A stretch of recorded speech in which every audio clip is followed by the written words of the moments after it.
Boa noite. Boa noite.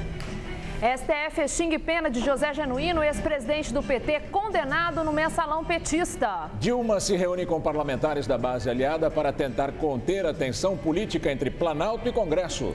Procuradoria-Geral da República adia pedidos de investigação contra governadores citados na Operação Lava Jato. 63 mil pessoas estão na fila por uma cirurgia nos hospitais da Prefeitura de São Paulo. Fraude sem fim. A venda irregular do Vale Transporte continua na capital e no ABC Paulista. Polícia cumpre reintegração de posse na área prevista para o Parque Augusta, em área nobre da cidade.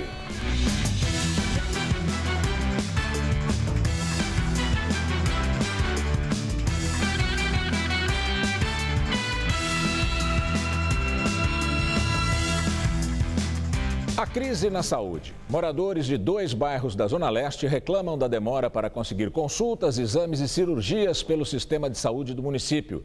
Em São Paulo, mais de 60 mil pessoas estão na fila por uma operação.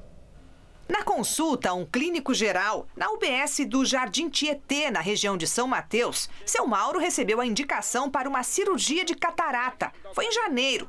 Mas ele não consegue marcar a consulta com o especialista. Agora eu estou esperando, voltei lá e eles não sabem nem quando. Em São Paulo, cerca de 63 mil pessoas estão na fila por uma cirurgia. A espera pela consulta prévia é de cerca de 9 meses e meio. E essa demora aumentou em 1 mês no último ano.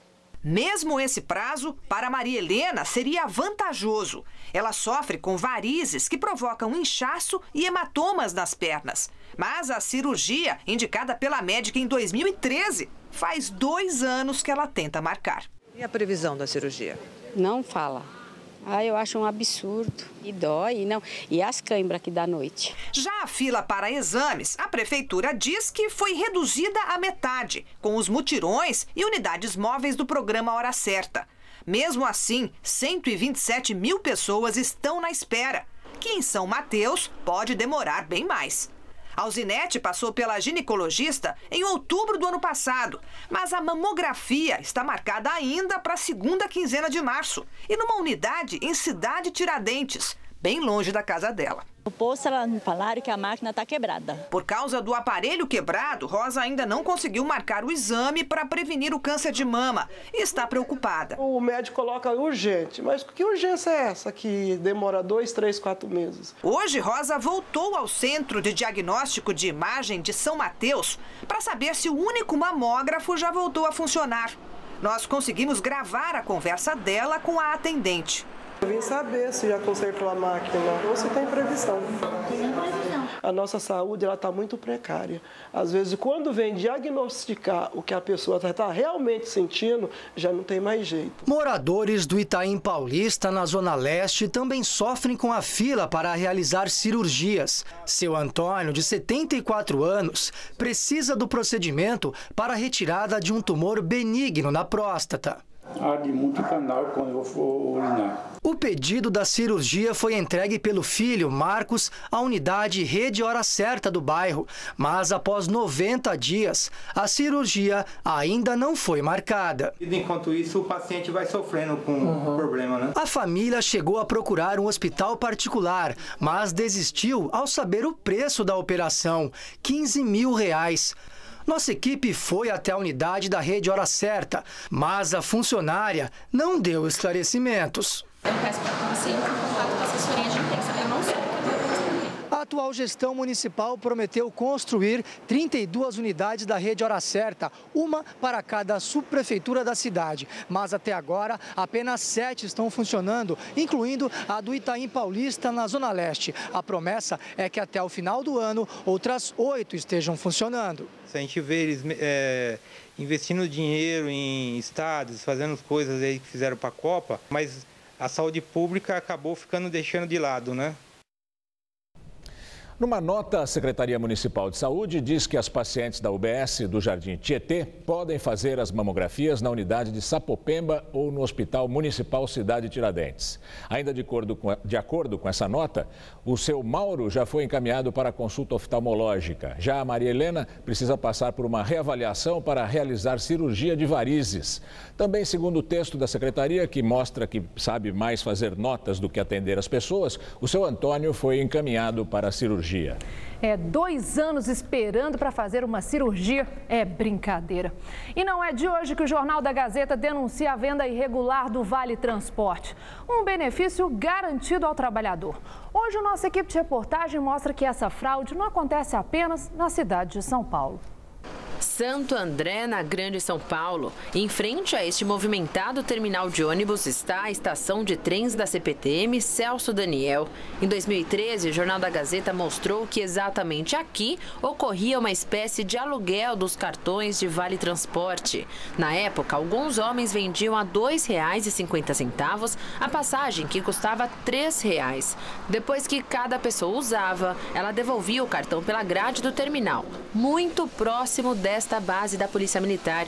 Hoje, a base policial está no mesmo lugar e o crime também. Nesta galeria, do outro lado da rua, encontramos um homem que compra os créditos do bilhete único, cartão válido no transporte público da cidade de São Paulo.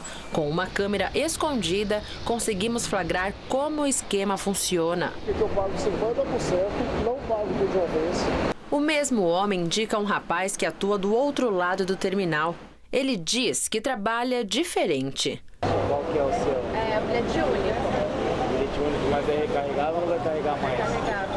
O bilhete único recarregável a gente não tá pegando. Só que não vai carregar mais. No caso, se saiu da firma, não vai utilizar, a gente pega. O rapaz tem inclusive um cartão de visitas que confirma compra e venda de diferentes tipos de benefícios. Pela legislação trabalhista, um funcionário que vender qualquer tipo de benefício pode ser demitido por justa causa. Já o Código Penal prevê punição de 1 a 8 anos de prisão por estelionato, porque o Estado entende que quem vender os créditos está obtendo um tipo de enriquecimento ilícito. Já para quem participa do esquema de compra de qualquer tipo de benefício, pode ser preso e também responder por fraude ao Estado, formação de quadrilha e também estelionato. Em São Paulo, a movimentação não é diferente. No terminal Armênia, região central da cidade, a tarifa de um ônibus intermunicipal que custe R$ 5,70, por exemplo, é vendida a R$ 5. Por aqui é comum encontrar quem também use o método de aluguel de cartões. Conseguimos flagrar a grande quantidade de bilhetes de ônibus metropolitanos, o bom, na mão de um dos vendedores. Ele explica que, para não chamar a atenção, usa um limite de 10 passagens por dia de cada unidade. O nosso não, nós temos um limite para passar por dia. Se passar aqui, eu passo aqui. Passo 10 hoje, acabou 10 da manhã, tem limite. Mas se for para comprar os créditos do bilhete único, ele indica outro lugar. O seu é único? O meu é único. São Paulo. Não, é de São Paulo. Se aí você consegue ver, sabe onde? Lá no Parque Dom Pedro, do Terminal Bandeira. Você não tem desse? Não, você passa aqui. Ele só passa lá, que não aceita essa cartão. Bom, nós vimos aí a fraude. Agora, em nota, a Polícia Militar informa que nos últimos 2 anos não houve nenhum registro de ilícito na venda de bilhetes lá na estação da CPTM Celso Daniel, em Santo André. Também numa nota, a empresa metropolitana de transportes urbanos de São Paulo disse que, como gerenciadora do Cartão Bom, orienta suas equipes de fiscalização a coibir o uso indevido do Vale Transporte. A empresa diz ainda que, ao receber denúncia oficial sobre o uso irregular do cartão, adota as ações necessárias para a comprovação dos fatos. A SP Trans, por sua vez, informa que fiscaliza, por meio de equipes de campo, a utilização dos cartões do bilhete único e que, quando verificada a utilização do cartão por terceiros, ele é apreendido e cancelado. Para emissão de segunda via, é exigida a assinatura de termo de ciência do titular. A reintegração de posse do Parque Augusta foi cumprida nesta quarta-feira. Houve um princípio de tumulto. Antes mesmo do dia clarear, a polícia cercou a área para garantir a reintegração de posse autorizada pela Justiça. Enquanto isso, ativistas e alguns moradores da região permaneciam acampados no terreno. A luta do parque não termina aqui! Do lado de fora, a Polícia Civil e a tropa de choque da Polícia Militar. Depois de uma conversa com o comandante da operação, alguns ativistas deixam o parque.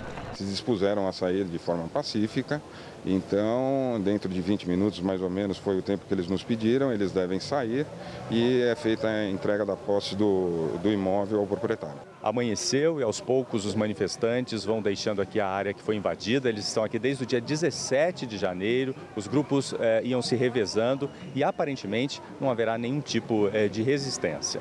O que está ilegal e irregular são os portões fechados há um ano, desde 2013, impedindo a população de usufruir do que é dele. Começa um princípio de confusão. Agora o clima ficou um pouco mais tenso porque alguns ativistas subiram numa árvore dentro do parque e estão se recusando a descer. Nós também não tivemos autorização para entrar na área. Então estamos acompanhando toda a negociação da polícia com esses ativistas aqui de fora, por cima aqui do muro.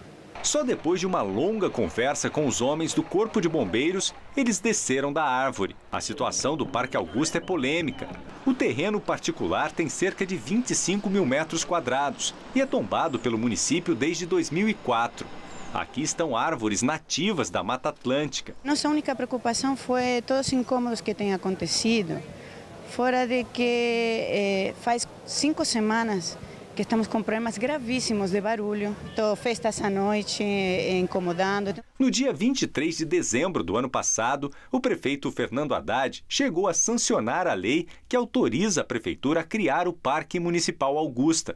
Mas, segundo ele, falta dinheiro para a desapropriação. O recurso é um dinheiro que os bancos devolveram para São Paulo, pagando um mico que eles ajudaram a desviar o dinheiro do Maluf para o exterior. Em janeiro deste ano, o Compresp, Conselho Municipal de Preservação do Patrimônio Histórico, Cultural e Ambiental de São Paulo, aprovou o projeto para a construção de prédios na área, pelas empresas Cirela e Cetim.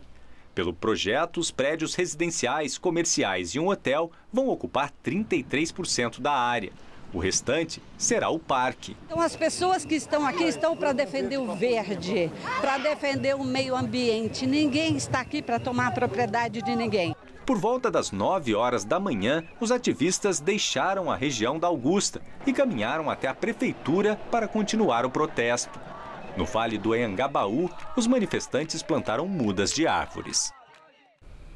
A prefeitura não quis se manifestar sobre a declaração do vereador Natalini e enviou um texto com uma declaração já dada pelo prefeito Fernando Haddad. Em fevereiro, Haddad disse que a prefeitura iria verificar a viabilidade jurídica e financeira da criação do parque. Segundo as construtoras Cirela e Cetim, o terreno vale hoje 234 milhões de reais. As empresas não divulgam em que situação está o projeto de construção no local.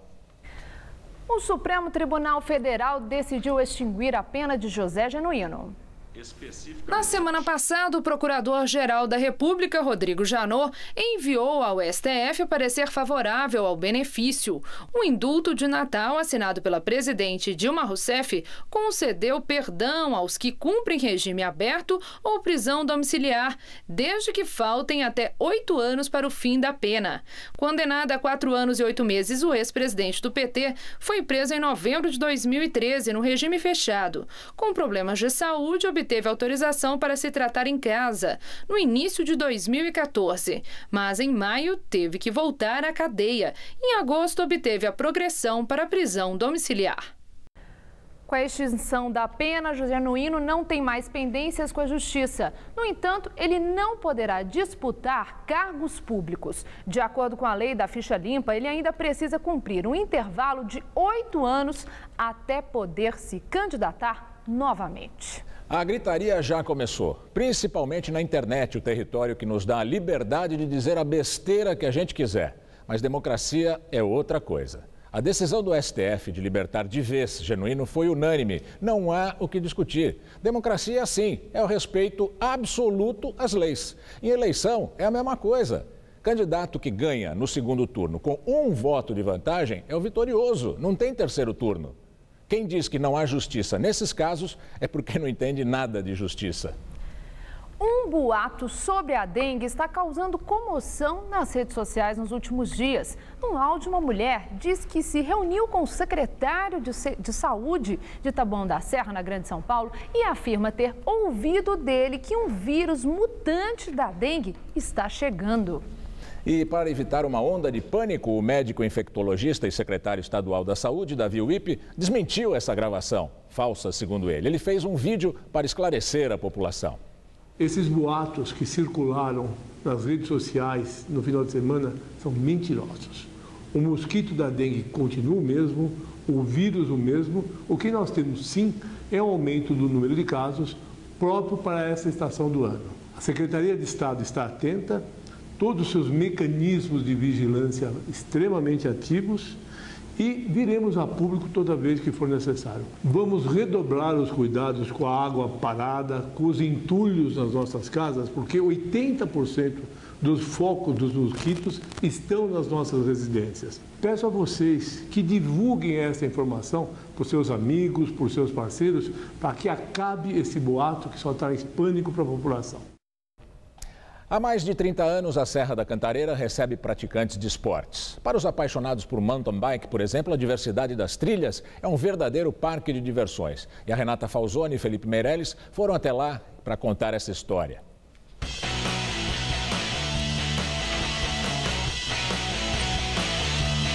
Serra da Cantareira, na vertente de Mairiporã.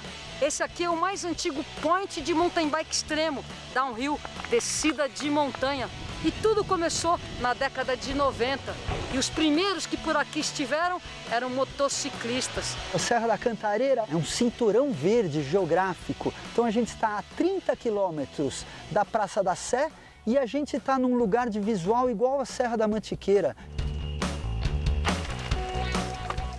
Habilidade é a chave, mas tem que ter muita força também.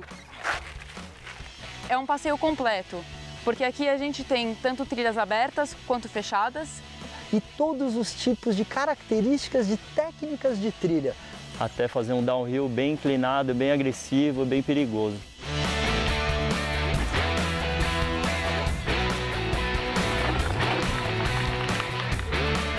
Eu acredito que boa parte dos paulistanos que praticam downhill, o próprio Almonte ou cross country, muitas dessas pessoas partiu daqui. Acabou atraindo muita gente e se tornou aí um ponto-chave do mountain bike. Aqui é onde a gente está, a Pedra Rachada, o local que acho que é o berço da maioria dos mountain bikers, é a Trilha do Macaco. Ela já mudou muito, lógico, ao longo desses anos, mas é ainda a trilha mais utilizada. Ela chega a receber um número enorme de mountain bikers, tanto no sábado, principalmente no domingo.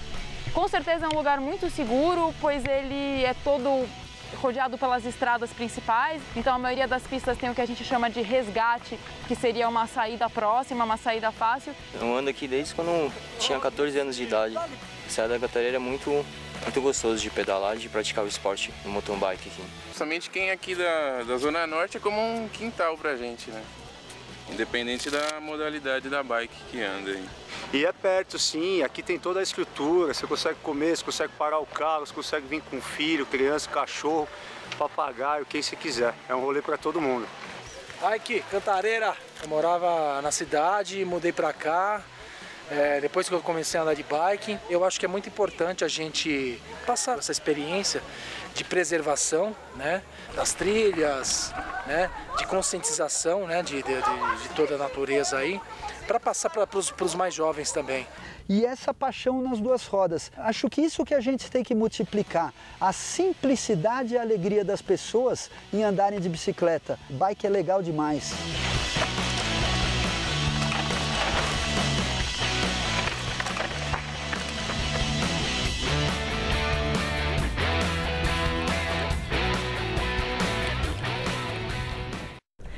A Justiça Federal na capital paulista confirmou decisão da Justiça Federal em Piracicaba para reduzir retirada de água do sistema Cantareira e preservar 10% do volume útil até a estiagem, que começa por volta do dia 30 de abril. O objetivo dessa medida é assegurar que o consumo do volume morto não cause nenhum prejuízo aos rios Piracicaba, Capivari e Jundiaí, que também recebem água do sistema. Hoje, o nível do Cantareira continuou estável pelo terceiro dia seguido. O sistema permaneceu hoje com 11,7% da sua capacidade. Já é o terceiro dia consecutivo de estabilidade. Segundo o boletim da Sabesp, nenhum milímetro de chuva foi registrado nas últimas 72 horas na região do Cantareira. Até agora, apenas choveu sobre o sistema 1,1% do esperado para março. No entanto, os mananciais que abastecem o Cantareira não registram queda há mais de um mês. A última ocorreu no dia 1º de fevereiro. O Guarapiranga opera com 63% de sua capacidade total. O Alto Tietê também se manteve estável e registra 18,9% de água armazenada.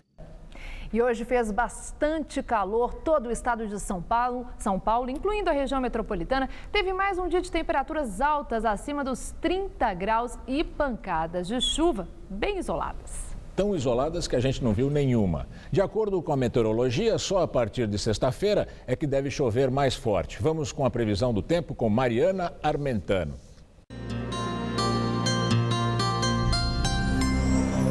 As temperaturas disparam amanhã e ultrapassam os 30 graus na maior parte do Brasil. Já nas primeiras horas do dia, os termômetros chegam a marcar 23 graus em Cuiabá e em Florianópolis e 24 em Salvador e em Fortaleza. À tarde, chega a fazer até 32 graus em Porto Alegre, 35 no Rio de Janeiro e 31 em Vitória. Com todo esse calor, somado à umidade que vem da Amazônia, ocorrem as chuvas que podem ser fortes, principalmente entre o Acre, Amazonas e Rondônia, do norte do Piauí até o leste sergipano e também no Rio Grande do Sul, onde as instabilidades são reforçadas pela passagem de uma frente fria. O tempo só fica firme sem nenhuma gota de chuva no interior da Bahia e em alguns pontos do litoral do Sudeste. Aqui em São Paulo, a quinta-feira segue com muito sol. No Vale do Ribeira e no litoral, as chances de chuva são bem pequenas. Já nas outras áreas do estado, o dia será típico de verão, com aumento de nuvens e pancadas de chuva isoladas durante a tarde e início da noite. Aqui na região metropolitana, há poucas mudanças previstas em relação a hoje, mas na sexta-feira o tempo deve mudar e a chuva ganha força no final de semana. Aqui na capital amanhã, mínima de 20 ao amanhecer e máxima tarde na casa dos 30 graus, com chuvas ainda bem pontuais. No Guarujá, o sol predomina e a máxima chega aos 32 graus. E em Bauru, na região central do estado, a máxima também chega aos 32 graus, mas até o final do dia pode chover. O ministro Teori Zavascki terá de analisar 5 caixas de documentos que contêm os 28 pedidos de abertura de inquérito contra políticos suspeitos de envolvimento em corrupção na Petrobras. Cabe ao ministro Zavascki a decisão sobre a divulgação desses nomes dos envolvidos ou não. Em cada petição delas protocolada no STF, Janot pede que Zavascki derrube o segredo de justiça para tornar pública a lista dos políticos suspeitos. O ministro vai analisar cada pedido e, caso escolha a publicidade dos documentos, vai fazer a divulgação em blocos. Por enquanto, a tendência é de que Zavascki libere todos os dados conforme requer Janot, com exceção das diligências, como quebras de sigilos bancário e fiscal. Nosso comentarista Bob Fernandes fala sobre a lista de Janot e reações. O pedido de Janot é para o Supremo investigar 54 pessoas, dezenas são políticos e partidos, uma meia dúzia. O Supremo decide o que investigar e o que arquivar. Um partido já paga a conta do ponto de vista público e político, o PT, que governa. A Folha de São Paulo relata, em depoimento, o doleiro Youssef citou políticos já mortos. Um deles, o ex-candidato à presidência pelo PSB, Eduardo Campos. Outro, o ex-presidente do PSDB, Sérgio Guerra. Do PT, já na lista oficial, estariam o governador Tião Viana do Acre e ex-ministros Palocci e Gleisi Hoffmann.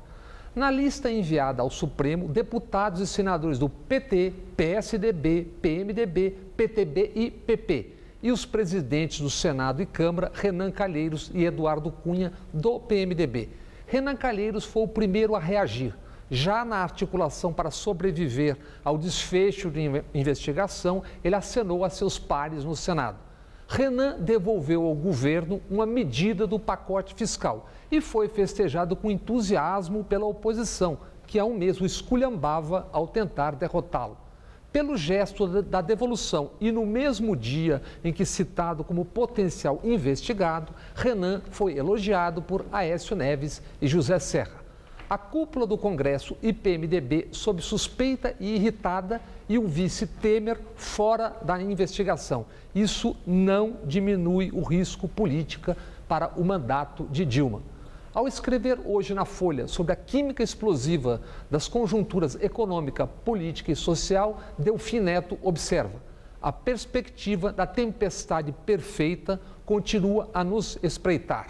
Diz Delfim: é preciso deixar de lado a raiva e enfrentar os preconceitos. Deixemos de tentar saber se há gasolina no tanque, iluminando-o com um fósforo aceso. Sim, há gasolina no tanque e muita. Ministro da Fazenda em plena ditadura, Delfim Neto não pode ser definido como um perigoso comunista ou um vermelho. Ele, que apenas já viu e viveu tudo, termina dizendo: nos meus 87 anos, já vi muito leão virar gato. Boa noite. E agora vamos falar do caso Celso Daniel. O Supremo Tribunal Federal mantém a decisão que garante liberdade a Sérgio Gomes da Silva, mais conhecido como Sombra, mas rejeitou o pedido da defesa para anular todo o processo penal a que ele responde na primeira instância na Justiça Paulista. Sombra é acusado de ser o mentor intelectual do assassinato de Celso Daniel.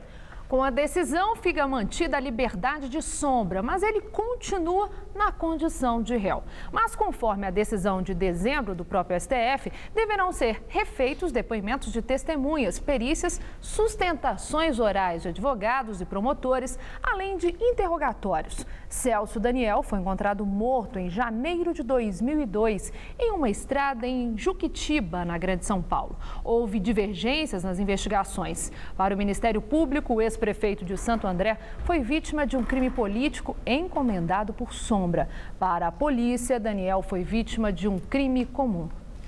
Em visita à Universidade no Pará, o ministro da Educação, Cid Gomes, afirmou que, sob o comando do deputado Eduardo Cunha, a direção da Câmara será um problema grave para o Brasil. Ele disse ainda que todas as forças políticas que têm compromissos sociais se opuseram à eleição de Cunha para a presidência da Casa.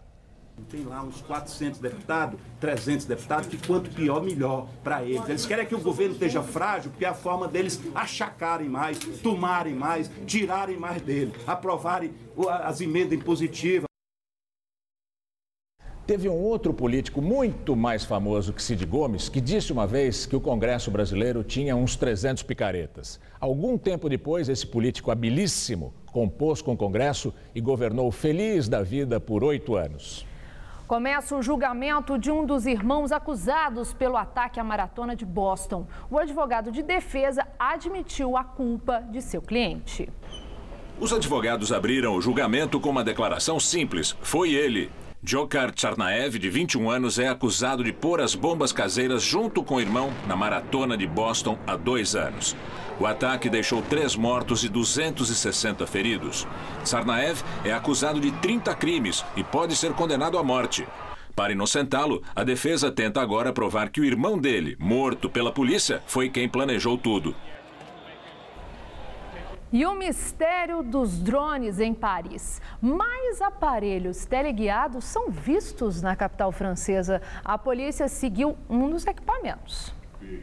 Pelo menos 10 drones foram vistos ontem à noite em locais estratégicos e bem protegidos, como a região da Torre Eiffel e o prédio do jornal Libération, onde agora funciona a redação do Charlie Hebdo. Desde outubro, pelo menos 60 drones não identificados foram vistos sobrevoando a cidade. Desta vez, a polícia conseguiu seguir um dos aparelhos até a região da Porta de Vincennes, no leste de Paris. O drone pousou e foi recuperado por homens que fugiram de carro. Ninguém foi detido ou identificado e o mistério continua. As autoridades levantam a hipótese de uma operação coordenada, mas insistem que não há nenhum risco. O voo de drones em Paris, sem licença, é proibido e os autorizados não podem voar à noite. Olha, não dá para acreditar nem um pouquinho nessa história desses drones franceses. Veja só, a França foi para a guerra no Vietnã, lutou a Segunda Guerra, tem bomba atômica, submarinos e porta-avião nuclear e não consegue pegar meia dúzia de drones em Paris? Quem é que estaria por trás desses voos misteriosos? Eu não me surpreenderia muito se daqui a pouco a gente descobrisse que isso tudo não passa de uma campanha publicitária das Galeries Lafayette. Da Europa, voltamos a falar sobre os Estados Unidos. O Departamento Americano de Justiça livra da acusação de violação dos direitos civis o policial branco que matou um adolescente negro no estado do Missouri. O policial Darren Wilson matou a tiros o adolescente Michael Brown numa rua da cidade de Ferguson em agosto do ano passado. O caso deu início a uma onda de protestos por todo o país. Testemunhas disseram que Michael Brown estava desarmado e com as mãos para cima. Mas, segundo o relatório do Departamento de Justiça, evidências e outras testemunhas confirmaram a versão do policial Wilson de que o adolescente lutou com ele, alcançou a arma e apontou para atirar. O policial, então, teria disparado em defesa própria. O Departamento de Justiça também divulgou o relatório acusando a polícia de Ferguson de práticas racistas contra a população negra. O relatório diz que os policiais praticam sistematicamente violações constitucionais. O Departamento de Justiça emitiu uma série de recomendações para melhorar a polícia e o sistema judiciário. Cobras, jacarés, lagartos, animais que causam medo e repulsa em muita gente, têm ajudado no tratamento de crianças com autismo, paralisia cerebral, déficit de atenção e algumas outras doenças. Esse método ainda não é reconhecido aqui no Brasil, mas já tem apresentado resultados numa ONG de São Paulo. Em clima de fazenda, rodeados por animais de várias espécies e com profissionais como fonoaudiólogos, educadores físicos, psicopedagogos e fisioterapeutas. É nesse ambiente que as crianças passam por uma experiência curiosa e desafiadora, a réptil-terapia, método adaptado para o Brasil pela fonoaudióloga Andréa Ribeiro, com base em estudos internacionais. Eles são animais menos invasivos, mais calmos. Então é diferente de eu entrar com um cachorrinho que vai ficar pulando e que vai deixar a criança mais agitada. E esse animal, ele prende mais atenção e ele é mais quieto. Então a criança consegue ficar ali atenta, concentrada e em cima desse animal eu desenvolvo todos os outros conceitos que eu quero. Com animais e biólogos cedidos pela empresa SOS Ambiental, Andréa criou um espaço de aprendizado e diversão fora do convencional. Crianças com déficit de atenção, autismo, transtornos de ansiedade ou mesmo dificuldades motoras e cognitivas interagem com espécies peculiares. Todos os animais certificados pelo IBAMA. Olha, a sensação de lidar com esses bichos é realmente muito interessante. Um dos propósitos do contato aqui com esses répteis é justamente esse, despertar o sentido das crianças, criar coragem nelas e também tirar um pouquinho daquela sensação de medo e de desconfiança que às vezes elas carregam. Olha, por enquanto, as crianças que estão por aqui estão brincando com os de pelúcia. Vamos ver se elas vão ter coragem de encarar os animais de verdade também. E elas tiram de letra. Léo está no grupo há quase um ano e tem um animalzinho preferido. A iguana. A iguana, por quê? Porque ela é a mais legal do mundo. O Léo tinha bastante dificuldade de interagir com as outras pessoas. Agora ele é todo... Eu tenho que segurar ele, porque senão as pessoas não entendem que ele está todo feliz. Ele está de casa. Bom dia, boa tarde. Ao contrário da ecoterapia feita com cavalos, também oferecida pela entidade e reconhecida pelo Conselho Federal de Medicina desde 1997, o método com répteis ainda não tem eficácia comprovada no país. No entanto, alguns resultados vêm chamando a atenção. A cobra, o jacaré, são animais que geram fascínio. Você não está acostumado a vê-los como um cachorro, um coelho, uma tartaruga. Então as crianças que são mais tímidas, elas querem sair, elas querem contar o que aconteceu, o que elas vivenciaram, né? Aumento da autoestima, autoimagem, autoconfiança.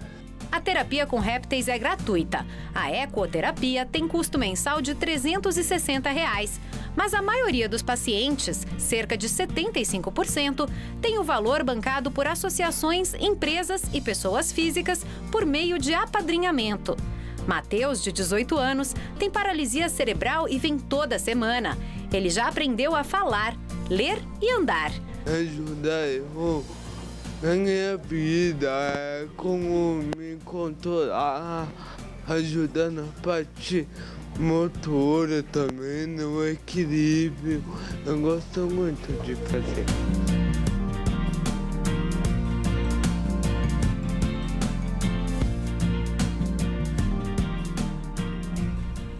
Bela iniciativa. A presidente Dilma Rousseff recebeu hoje líderes do Senado e da Câmara para tentar uma aproximação com a base aliada. Foram encontros separados no Palácio do Planalto sem a presença do vice-presidente Michel Temer, do PMDB. A tentativa de reaproximação acontece um dia depois de mais uma derrota do Planalto. Ontem, o presidente do Senado, Renan Calheiros, do PMDB, devolveu a medida provisória que aumentou o custo da folha de pagamento das empresas. Ele afirmou que aumentar impostos por medida provisória é inconstitucional e gera insegurança em quem investe no país. E ressaltou que qualquer medida fiscal deve antes ser analisada pelo Congresso Nacional. Não dá na democracia para continuar usurpando o papel do Legislativo. Como presidente do Congresso, cabe a mim zelar pelo papel constitucional do Legislativo. Ontem mesmo, Dilma assinou um projeto de lei com urgência constitucional para substituir a medida provisória que deixou de ter validade. E segundo o jornal Folha de São Paulo, a presidente Dilma Rousseff e o vice Michel Temer estão reunidos neste momento no Palácio do Planalto. É a primeira conversa política dos dois desde a posse. Diante da crise na base aliada, Dilma se comprometeu a dialogar mais com os partidos. E após um dia agitado em que chegou a bater em R$ 3,00, o dólar recuou e fechou cotado a R$ 2,98. É a maior cotação desde agosto de 2004. Segundo analistas, a alta seria uma reação do mercado às incertezas geradas pela decisão do presidente do Senado, como nós vimos, Renan Calheiros, que ontem rejeitou a medida provisória que trata das desonerações tributárias. Ontem à noite mesmo, a presidente Dilma assinou um projeto de lei para substituir a medida provisória.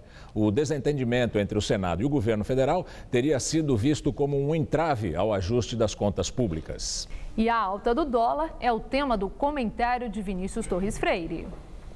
Para o cidadão que não acompanha as idas e vindas da conversa econômica, o preço do dólar é um termômetro que pode indicar como anda a economia ou, pelo menos, dar um alerta de crises. Quem olhou o termômetro hoje viu que a coisa não anda nada bem.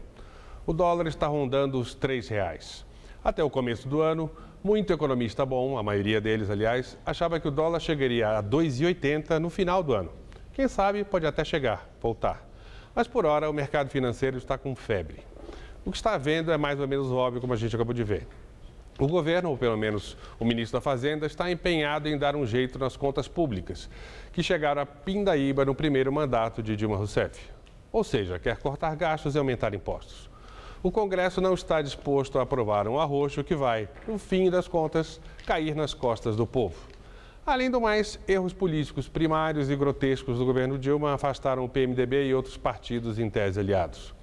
Para piorar, começou a vazar a lista dos políticos do Petrolão. E os líderes do PMDB acham que o governo, de um jeito ou de outro, colaborou para colocá-los na lista suja. O caldo entornou. Parte do Congresso e o PMDB estão em guerra com Dilma. Aumentaram as chances de cortes de gastos e aumentos de impostos não serem aprovados no Congresso. Sem isso, o governo continua na pindaíba, aumenta o descrédito, os credores cobram mais juros e tiram dinheiro do país, o que faz o dólar aumentar e a coisa desandar ainda mais. Para piorar, o dólar não sobe só por causa da bagunça brasileira. O dólar está se valorizando lá fora, pois há dinheiro migrando para a economia americana que se recupera. Ou seja, o preço do dólar sobe no Brasil por causa de dois impulsos. E juros mais altos e o preço do dólar aumentando rápido demais pioram a crise, que se instalou mesmo. Hoje, soubemos que a indústria continua a afundar. A produção de máquinas e equipamentos caiu mais de 10% em relação ao ano passado. A venda de carros deve cair outros 10% este ano. O mercado de imóveis novos afunda em São Paulo. Além de tudo, a gente não precisava de uma crise política para piorar essa situação. Mas, além de gerenciar mal a economia, a presidente também não sabe fazer política. E uma crise alimenta a outra. Boa noite. E ainda sobre dados da economia, após 2 meses seguidos de queda, a produção industrial avança 2% em janeiro na comparação com o mês anterior. Segundo o IBGE, foi a maior alta registrada desde junho de 2013, quando ficou em 3,5%. Porém, no acumulado dos últimos 12 meses, a produção industrial recuou 13,5%, mantendo a trajetória descendente que começou em março de 2014. Vereador de Franca, no interior de São Paulo, se irrita com críticas e dá um tapa na cara de um morador da cidade que acompanhava a sessão da Câmara. O vereador Luiz Vergara, do PSB, afirma que agrediu o marceneiro Hélio Pinheiro Vissotto após ser criticado por ele. Segundo o vereador, o marceneiro teria dito que ele se vendeu. Após a confusão, Vergara virou as costas e voltou para o plenário. O político ainda registrou o boletim de ocorrência na Polícia Civil por ameaça e difamação. Toda morte de mulher decorrente de violência doméstica agora é crime hediondo. A proposta partiu do Senado e foi aprovada na Câmara dos Deputados. Agora segue para a sanção da presidente Dilma Rousseff. O texto modifica o Código Penal para a inclusão do crime como homicídio qualificado e será chamado de assassinato de mulher por razões de gênero. Esse projeto de lei prevê o aumento da pena em 1/3 se o crime acontecer durante a gestação ou até 3 meses depois do parto. A punição também vai aumentar se a mulher for menor de 14 anos, maior de 60 ou ainda se tiver alguma deficiência. Ou então, se o assassinato for cometido na presença de filhos ou pais da vítima. Os concursos de karaokê são uma tradição da cultura japonesa. Para matar a saudade da terra natal e manter vivo esse costume, muitos descendentes promovem esses eventos aqui na capital paulista. Jovens sempre gostam de se divertir entre amigos, seja qual for a situação. Essa turma de amigas que o diga. Ao menos uma vez por mês, elas se encontram para colocar o papo em dia. E entre os locais sugeridos para o tal encontro, o karaokê é sempre um dos favoritos. Vocês se veem velhinhas cantando ainda lá com 50, 60, 70, 80 anos? Ai, a gente quer manter esse costume, né, de se encontrar, cantar. Eu espero que dure bastante. Karaokê é uma palavra japonesa que, em tradução livre, faz referência à ausência de voz enquanto a música toca. No Brasil, a prática desembarcou há mais de um século junto com os imigrantes japoneses. Entre eles, a tradição vem de família. A gente se reunia em festas de fim de ano, de aniversário, a gente sempre tinha uma maquininha assim. O karaokê é tão popular na cultura japonesa que os concursos estão cada vez mais concorridos. Quando eles começaram aqui no Brasil, por volta da década de 60, cerca de 20 ou 30 inscritos participavam de cada concurso. Mas esse aqui, que é realizado há 30 anos hoje, já conta com 340 participantes. E o público aqui é bem exigente. Grande parte tem mais de 60 anos de idade e aguenta a maratona que começa às 7 da manhã e vai até às 10 da noite. No karaokê, eles encontram uma forma de ocupar a cabeça e principalmente de manter as tradições orientais. Mais aquelas músicas que eles lembram o passado deles no Japão, os mais antigos que lembram do Japão. Dá para perceber que o Nairo não é de família oriental. A paixão por cantar foi estimulada em agosto do ano passado e, acredite, ele mal começou e já ganhou 2 prêmios. Me inscrevi numa classe para música japonesa chamada Shinjin, o Calouro, e numa classe internacional de uma música que eu conhecia. E fui lá cantar. E fui campeão 2 vezes, imagina que coisa. Sorte de principiante? Sorte de principiante. Mas se engana quem pensa que participar de um concurso de karaokê é simplesmente subir no palco e começar a cantar. A gente faz uma aula de karaokê, guiado por um professor de karaokê. É como esses juízes aqui, todos eles são professores de karaokê. Então eles ensinam a gente entonação, pronúncia, vocalização. Tudo para impressionar os jurados. Daqui saem as notas e a escolha dos vencedores de cada uma das categorias. Um concurso, em média, tem 30 categorias diferentes, entre nível e idade. A gente analisa, assim, a afinação, tempo, né? E a interpretação da música, porque a música japonesa é muito assim, o sentimento, né? Mas o que une todas as pessoas é a alegria de se divertir.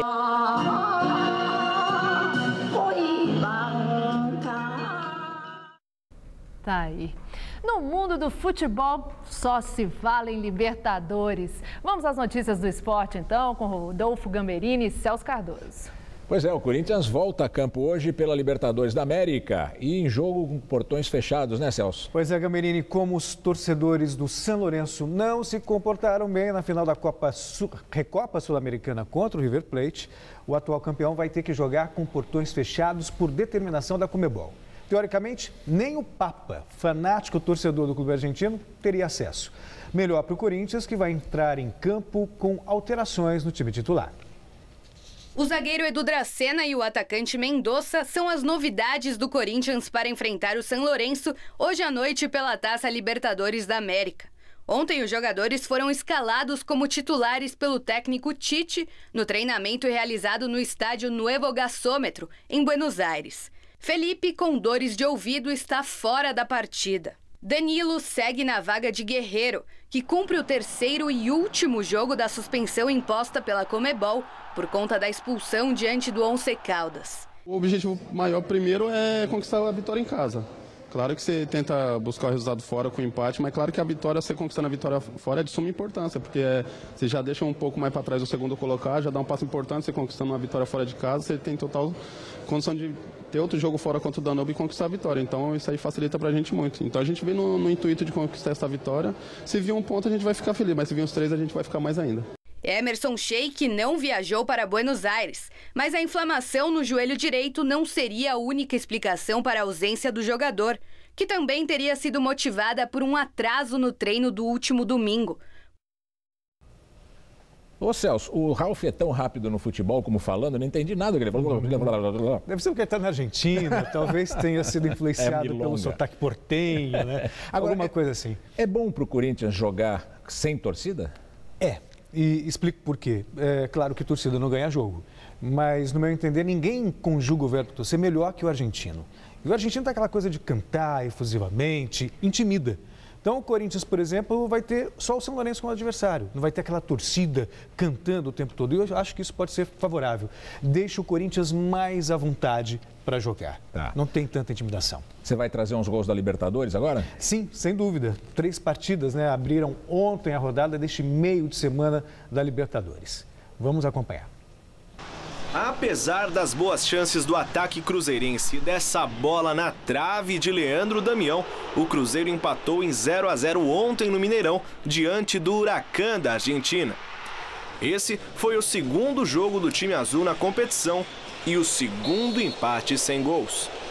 A rodada de ontem foi mesmo de poucos gols, mas esse aí de Leonardo Castro na vitória mínima por 1-0 do Universitário de Sucre sobre o Mineiros de Guaiana garantiu o time boliviano na liderança do Grupo 3. Quem também venceu por 1-0 ontem foi o Libertad do Paraguai fora de casa diante do Barcelona de Guayaquil. O gol solitário da partida foi marcado por Jorge Recalde. Agora, os brasileiros não estão com a vida tão fácil assim na Libertadores, né, Celso? Não estão não. Hoje o Inter de Porto Alegre, por exemplo, tem a chance de se reafirmar na competição. Uma vitória e uma derrota até aqui. Essa é a campanha do Internacional, que recebe daqui a pouco às 10 horas o Emelec do Equador no Beira-Rio. A equipe gaúcha não pode nem pensar em qualquer outro resultado que não seja a vitória, para se manter com chances de classificação.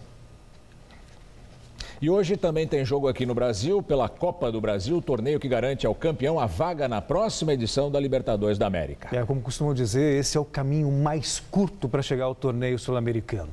Dos jogos de hoje, destaque para o Palmeiras, que vai enfrentar o Vitória da Conquista na Bahia, às 10 da noite, um gramado em péssimo estado. E no mesmo horário, o Curitiba joga com o Vila Nova, em Nova Lima, Minas Gerais. Lembrando sempre que nesses jogos, quem vencer por 2 gols de diferença fora de casa, elimina o jogo da volta. Perfeito. Obrigado, Celso. Eu que agradeço. Você, Estela. Vamos para mais notícias internacionais. Explosão em mina de carvão no leste da Ucrânia pode ter matado dezenas de pessoas. 32 mineiros estão desaparecidos. Mais de 200 trabalhadores estavam na mina de carvão no momento da explosão. A causa teria sido um vazamento de gás. A mina fica na região de Donetsk, área controlada pelos separatistas pró-Moscou.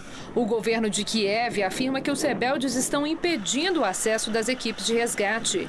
As chances de se encontrar sobreviventes são consideradas remotas. A mina já registrou vários acidentes graves, com mais de 200 mortes nos últimos anos. Os trabalhadores denunciam regularmente violações das normas de segurança. A polícia do México prende mais um líder do narcotráfico. Omar Trevinho chefiava o violento cartel Los Zetas. Omar Trevinho, conhecido como Z42, era um dos narcotraficantes mais procurados do país. As autoridades mexicanas ofereciam cerca de 2 milhões de dólares por informações que pudessem colaborar com as buscas. Os Estados Unidos ofereciam 5 milhões de dólares.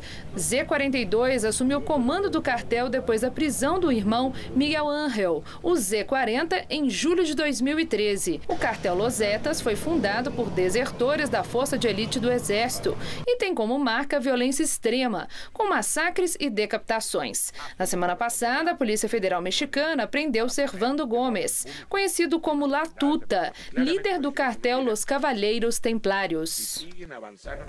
Estados Unidos e Irã encerram uma rodada de negociações sobre o programa nuclear iraniano. O secretário americano de Estado admite que ainda existem diferenças importantes a serem superadas. John Kerry e o chanceler do Irã, Mohammad Javad Zarif, se reuniram na Suíça por 3 dias. O secretário americano admitiu que as negociações têm sido difíceis e que o objetivo é obter um bom acordo. Kerry comentou o discurso polêmico do premier israelense Benjamin Netanyahu ontem no Congresso americano. Netanyahu afirmou que o acordo em negociação é um grande erro e não vai evitar que o Irã tenha armas nucleares. O presidente Barack Obama respondeu, dizendo que Netanyahu não ofereceu nenhuma alternativa viável. Procuradoria-Geral da República adia pedidos de investigação contra governadores citados na Operação Lava Jato. A informação foi divulgada pelo jornal o Globo. Os chefes do Executivo serão investigados e processados pelo Superior Tribunal de Justiça. De acordo com o jornal, a Procuradoria fará os pedidos nos próximos dias e analisa ainda os casos de 2 governadores citados, Luiz Fernando Pezão, do Rio, e Tião Viana, do Acre. Segundo a reportagem do jornal Folha de São Paulo, a Procuradoria-Geral da República teria rejeitado o pedido de abertura de inquérito por citação nas delações premiadas para o senador Aécio Neves, do PSDB. Janot também recomendou o arquivamento do pedido de inquérito sobre Henrique Eduardo Alves, ex-presidente da Câmara dos Deputados. Ainda, segundo a reportagem, a senadora Gleisi Hoffmann e seu marido, o ex-ministro Paulo Bernardo, os 2 do PT, tiveram pedidos de inquérito aceitos pela Procuradoria e estão na lista entregue ao STF. Resgatar e preservar a memória do automobilismo brasileiro. A 6ª edição da Velocult atrai todas as idades. A 6ª edição do Velocult faz uma homenagem aos 40 anos da equipe Copersucar Fittipaldi de Fórmula 1, a única equipe brasileira a competir no Mundial de Automobilismo. Além disso, é possível ver raridades dos anos 70, carros que competiam na Old Stock Race, carros que foram pilotados por nomes como Paulo Gomes, Ingo Hoffmann, Chico Serra e outros grandes nomes do automobilismo brasileiro. Modelos como os Opalas modificados, Fuscas e até o famoso Fiat 147. Todos estão aqui, além de miniaturas e réplicas feitas de papel. Os visitantes também podem conferir como funciona um simulador de corrida. A exposição está aqui no térreo do Conjunto Nacional, na Avenida Paulista, número 2073. A exposição fica até o dia 21 de março por aqui e a entrada é gratuita. Começa a valer a partir do dia 16 o aumento da mistura de etanol na gasolina. A adição, que era de 25%, será de 27%. O anúncio foi feito pelo ministro das Minas e Energia, Eduardo Braga, e acontece um mês depois de uma reunião em que o governo federal fechou um acordo com a Associação Nacional de Fabricantes de Veículos Automotores para aumentar a mistura. De acordo com a Anfávia, testes não indicaram nenhum problema para os veículos com a nova mistura. E o Jornal da Gazeta fica por aqui. Nós voltamos amanhã às 7, mas vamos ver agora quais foram as nossas principais notícias. STF extingue pena de José Genuíno, ex-presidente do PT, condenado no mensalão petista. Dilma se reúne com parlamentares da base aliada para tentar conter a tensão política entre Planalto e Congresso. Procuradoria-Geral da República adia pedidos de investigação contra governadores citados na Operação Lava Jato. 63 mil pessoas estão na fila por uma cirurgia nos hospitais da Prefeitura de São Paulo. Fraude sem fim. A venda irregular do Vale Transporte continua na capital e no ABC Paulista. Polícia cumpre reintegração de posse na área prevista para o Parque Augusta, em área nobre da cidade.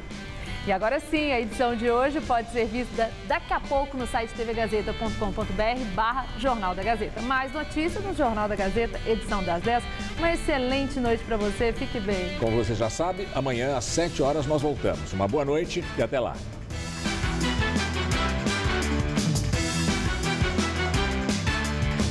Hoje, 11h30 da noite, na volta do Eu Nunca, Fred Melo Paiva toca com uma banda punk pela primeira vez.